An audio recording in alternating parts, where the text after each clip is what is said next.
Assalamualaikum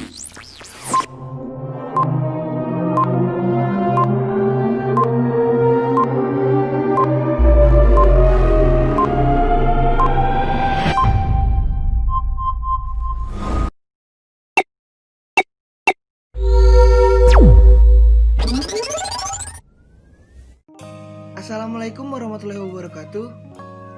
Halo semuanya. Nama saya Fahmi Mardika Prastio dari Ruang 606. Nama saya Dio Dava dari Ruang 606. Nama saya Renaldi Pratama dari Ruang 606. Pengertian manajemen risiko. Suatu pendekatan untuk mengelola ketidakpastian yang berkaitan dengan ancaman atau suatu rangkaian aktivitas manusia termasuk penilaian risiko, pengembangan strategi untuk mengelola dan mitigasi risiko dengan menggunakan pemberdayaan pengelolaan sumber daya. Mandat dan komitmen manajemen risiko.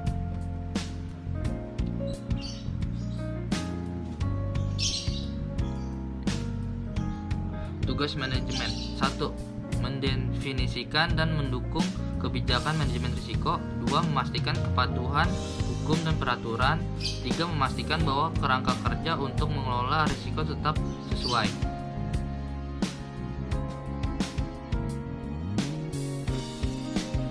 Desain kerangka untuk mengelola manajemen risiko. 1. Pemahaman tentang organisasi dan konteksnya. 2. Menerapkan kebijakan manajemen risiko. 3. Akuntabilitas. 4. Integrasi ke dalam proses organisasi. 5. Sumber daya. 6. Membangun komunikasi internal dan mekanisme pelaporan. 7. Membangun komunikasi eksternal dan mekanisme pelaporan. Menerapkan manajemen risiko. Menerapkan kerangka kerja untuk mengelola manajemen risiko. Menentukan waktu yang tepat dan strategi untuk menerapkan kerangka kerja, menerapkan kebijakan dan proses manajemen risiko ke dalam proses organisasi, mematuhi persyaratan hukum dan peraturan, menerapkan proses manajemen risiko. Manajemen risiko harus dilaksanakan dengan memastikan bahwa proses manajemen risiko diterapkan melalui rencana.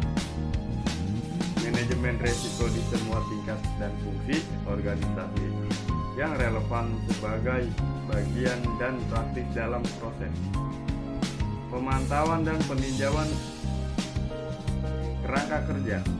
1. Mengukur kinerja manajemen risiko melalui indikator yang secara berkala direview. 2. Review efektivitas kerangka kerja manajemen risiko. 3.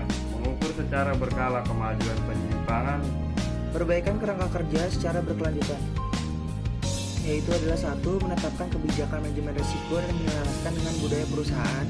2. Menentukan indikator kinerja manajemen risiko. 3. Menyelaraskan sasaran manajemen risiko dengan dasar organisasi. 4. Memastikan kepatuhan terhadap hukum dan regulasi. 5. Menentukan akuntabilitas manajemen risiko pada tiap tingkat organisasi. 6. Memastikan alokasi sumber daya untuk manajemen risiko. 7. Mengkomunikasikan manfaat manajemen risiko kepada seluruh pemangku kepentingan. 8. Memastikan kecukupan kerangka kerja pengelola risiko. Ada pula 8 hal yang harus dipatuhi oleh mandat dan komitmen ini. Ialah ada 1. Kebijakan untuk dapat memperoleh legitimasi di seluruh organisasi. Indikator kinerja agar dapat mengukur keberhasilan. Ada sasaran merupakan alat untuk mengelola pencapaian. Ada regulasi sebagai bagian dari tata kelola. Ada pula akuntabilitas. Manajemen risiko memerlukan perlibatan seluruh anggota organisasi dengan peran masing-masing.